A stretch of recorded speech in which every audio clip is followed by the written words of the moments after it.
Now I am going to discuss the permutation. Permutation, it is arrangement of objects in a particular way or order. Just take an example.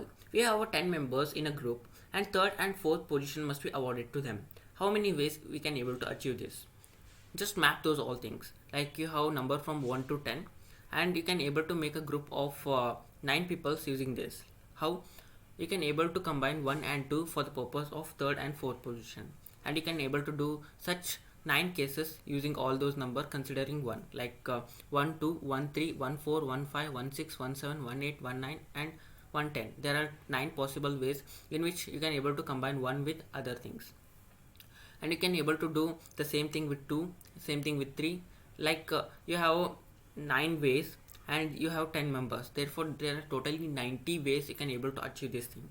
And you can able to solve this particular uh, permutation using a formula in which we have npr equal to n factorial divided by n minus r factorial, where n is the total members who are present in that particular group, and third and fourth positions there are two positions that is represented with r. Then solving this, we have 10 factorial divided by 10 minus 2 factorial, means we have 10 factorial divided by 8 factorial. Then we have 10 into 2 into 8 factorial, in which we can able to divide 8 and 8. Then we have 10 into 9. That means there are in total 90 possible ways, and this is how we solve a permutation.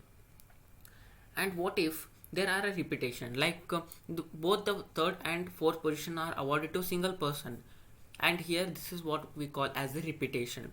For repetition we have separate formula called n raised to r, and if you put 10 and in the position of 2, then you have 100 possible ways, and you can able to map this thing. And this is how we go with the permutation. Combination, it is arrangement of object in which order of selection doesn't matter.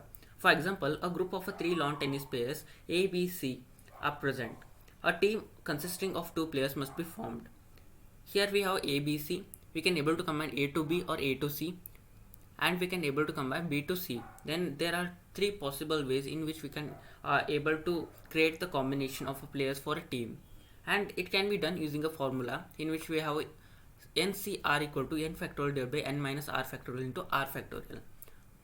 Put n equal to 3 and r equal to 2, you will get the answer as a 3, and this is what a combination states. Well, do subscribe our channel for regular updates. Thank you.